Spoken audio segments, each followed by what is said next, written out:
روایت ہے کہ بعض انبیاء نے موت سے کہا کہ لوگوں کو تو اپنی آمد کی اطلاع پہلے سے کیوں نہیں دیتی؟ اس نے جواب دیا کہ میری آمد سے پہلے میرے قاصد میرا پیغام پہنچا دیتے ہیں۔ حادثات و انقلابات، بڑھاپا، بالوں کی سفیدی، بیماری، بصارت کی کمزوری وغیرہ میرے قاصد ہی تو ہیں، مگر لوگوں کو پھر بھی ہوش نہیں آتا اور وہ غفلت کے پردے میں رہتے ہیں۔ بھائی اور بہنوں، اب ذرا ملاحظہ کیجئے کہ ملک الموت کے معاونین کون کون ہیں۔ ربیع بن انس رضی اللہ تعالی عنہ سے کسی شخص نے پوچھا کہ کیا ملک الموت تنہا روح قبض کر لیتا ہے؟ انہوں نے جواب دیا کہ ملک الموت کے بہت سے فرشتے معاون اور مددگار ہیں جن کو اللہ نے مقرر کر رکھا ہے، اور وہی اس کام کو انجام دیتے ہیں، اور ملک الموت ان سب فرشتوں کے افسر ہیں جن کی تیز رفتاری کا یہ عالم ہے کہ ان کا ایک قدم مشرق میں پڑتا ہے اور دوسرا قدم مغرب میں۔ ملک الموت کے ساتھ رحمت اور عذاب کے فرشتے رہتے ہیں، نیکوں کی روح قبض کر کے رحمت کے فرشتوں کے حوالے کر دی جاتی ہے۔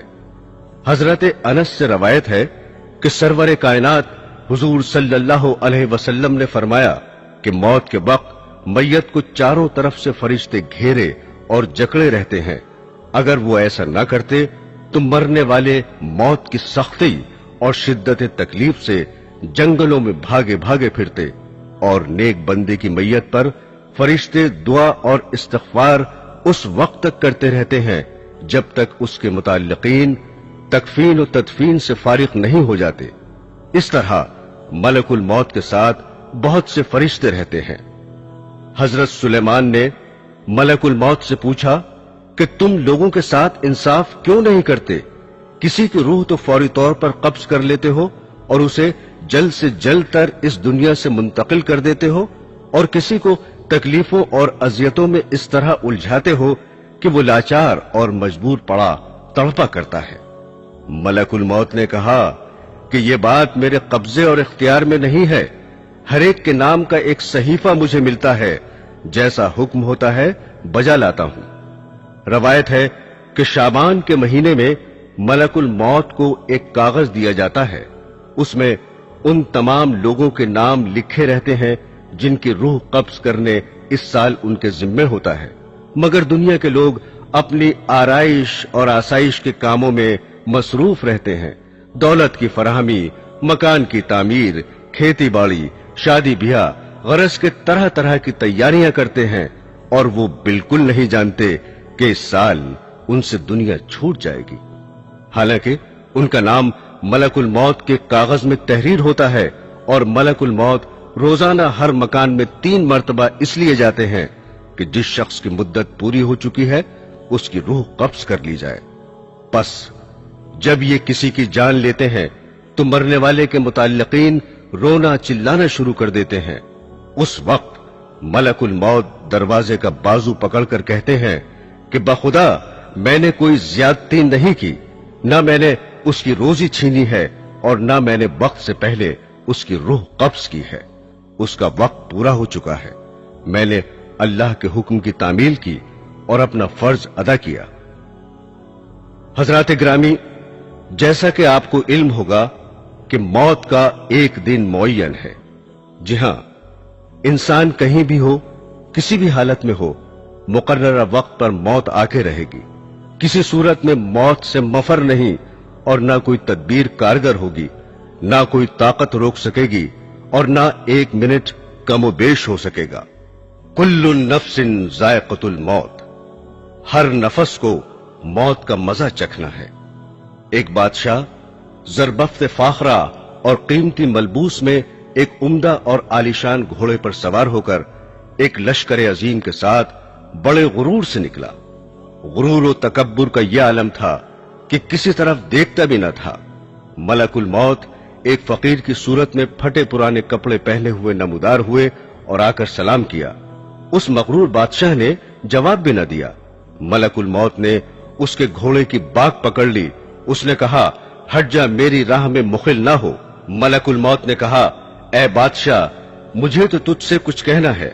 اس نے کہا، ٹھہر جا، مجھے گھوڑے سے اترنے دے، پھر جو بات ہوگی بیان کرنا۔ मलकुल मौत ने कहा, नहीं, मैं तो अभी कहूंगा। बादशाह ने झुककर कहा, अच्छा कहो।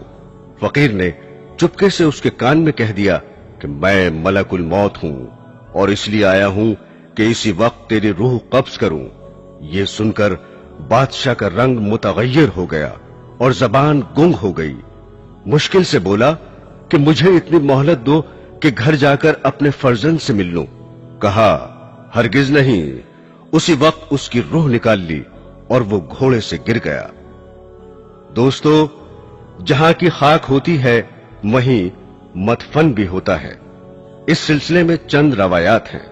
एक रवायत के मुताबिक हजरत अब्दुल्ला इब्ने उमर रजी अल्लाह ताला अन्हु फरमाते हैं कि मदीना मुनव्वरा में एक हबशी का इंतकाल हुआ तो सरवरे कायनात हुजूर सल्लल्लाहु अलैहि वसल्लम ने फरमाया कि देखो, यह हबशी मदीने की मिट्टी से पैदा हुआ था और मदीने में ही वफात पाई।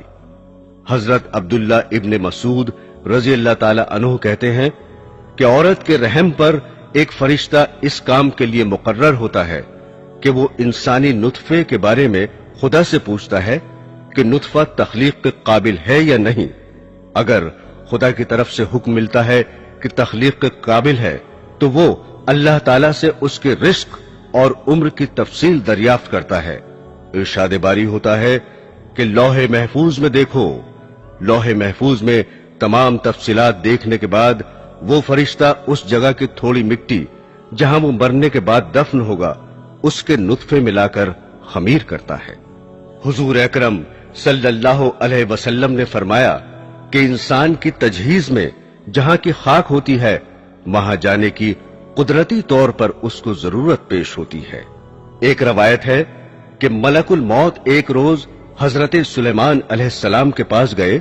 वहां उन्होंने उनके एक मसाहिब को तेज नजरों से इस तरह घूर कर देखा तो उसने हजरत से दरियाफ्त किया, ये शख्स कौन था जिसने मुझे इस तरह घूर कर देखा? उन्होंने फरमाया कि मलकुल मौत थे। उस मसाहिब ने कहा कि ऐसा मालूम होता है कि ये मेरी रूह कब्ज करेंगे। आप हवा को हुक्म दीजिए कि वो मुझे सरजमीन हिंद में पहुंचा दे ताकि मलकुल मौत यहां आए तो मुझे न देखें। हजरत सुलेमान ने हुक्म दिया और उस शख्स को हवा ने हिंदुस्तान पहुंचा दिया। फिर मलकुल मौत आए तो आपने पूछा कि तुमने मेरे मसाहिब को क्यों घूर कर देखा था? मलकुल मौत ने कहा कि हजरत, मुझे अल्लाह ताला की तरफ से हुक्म हुआ था कि इसी घड़ी हिंदुस्तान में उस शख्स की रूह कब्ज करूं। वो यहां आपके पास बैठा हुआ था। मैंने उसे देखकर सोचा कि ये हिंदुस्तान इतनी जल्दी कैसे पहुंचेगा, लेकिन जब मैं वहां गया तो उसे भी वहीं पाया और मैंने उसकी रूह कब्ज की। हजरात ग्रामी, बाज औकात ऐसा होता है कि इंसान की वफात कहीं होती है और किसी दूसरे मकाम पर दफन होता है, मगर जहां की मिट्टी होगी वहीं दफन होगा। मसलन इस दौर का एक मशहूर वाकया यही समझने के लिए काफी है कि रईसुल अहरार हजरत मौलाना मोहम्मद अली रहमतुल्लाह अलैह की वफात लंदन में वाक़ हुई और आप बैतुल मुक़द्दस में मदफून हुए। इसी तरह की बहुत सी मिसालें मिलेंगी। और जो लोग दरिया में बहा दिए जाते हैं या जला दिए जाते हैं, परवरदिगार आलम उनके मस्ख और बिखरे हुए जर्रात को जमा करने की कुदरत रखता है और मुमकिन है कि वो जर्रात जमीन के सुपुर्द कर दिए जाते हों। हजरात ग्रामी, जांकनी की तकलीफ और अजियत इंसान अपनी आंखों से देखता है कि मरने वाला कितनी सख्तियों में मुब्तला रहता है, फिर भी लोग गफलत में पड़े रहते हैं। अगर जरा भी समझ से काम लें तो यही उनकी इबरत के लिए काफी है। उलमाए रब्बानी इस बात पर मुत्तफिक हैं कि जांकनी से ज्यादा संगीन कोई दर्द नहीं है। अगर इंसान के जिस्म के टुकड़े कर दिए जाएं, फिर भी सकरात मौत की अजियत और तकलीफ के सामने हेच है। शद्दाद इब्ने ओस से रवायत है कि अगर कोई शख्स आरे से चीरा जाए या देग में बंद करके पकाया जाए, जांकनी में उससे भी ज्यादा तकलीफ होती है। एक और रवायत है कि किसी ने रसूल करीम सल्लल्लाहु अलैहि वसल्लम से सवाल किया कि सकरात मौत की तकलीफ कैसी होती है। आपने फरमाया कि आसान मौत ऐसी है जैसे खारदार शाह को रेशम में डालकर खींचने से कांटे के साथ रेशम टुकड़े टुकड़े होकर निकलता है। शमाइल तिरमिजी में है कि सरवरे कायनात सल्लल्लाहु अलैहि वसल्लम को नज़ाए रूह के वक्त इतनी सख्त तकलीफ गुजरी कि हजरत फातिमा अल ज़हरा रजी अल्लाह ताला अन्हो देखकर रोने लगी। हुजूर ने फरमाया कि ऐसी तकलीफ कभी नहीं हुई थी। रसूल अल्लाह सल्लल्लाहु अलैहि वसल्लम जाकनी के वक्त फरमाते थे, ए अल्लाह, तू मोहम्मद पर सकरात मौत को आसान कर दे। हुजूर अकरम सरवरे कायनात सल्लल्लाहु अलैहि वसल्लम ने फरमाया, नज़ा की तकलीफ बंदाए मोमिन के लिए गुनाहों का कफ्फारा बन जाती है और काफिर को मौत के वक्त ही उसके नेक अमल की जजा दे दी जाती है। और हजरत ईसा अलैहिस्सलाम फरमाते हैं, ए हवारियो, मेरे लिए दुआ करो कि अल्लाह ताला मौत की सख्तियां मुझ पर आसान कर दे। मैं मौत से इतना डरता हूं कि खौफ के मारे मरा जाता हूं। हदीस शरीफ में यह भी वारिद है कि हजरत मूसा अलैहिस्सलाम की वफात का वक्त करीब आया तो हक ताला ने उनसे पूछा कि जाकनी में तुमने अपने आप को कैसा पाया? अर्ज किया कि जिंदा मुर्ग के मिसल कि उसे भूने तो न वो उड़ सके न मर सके कि कहीं नजात पाए।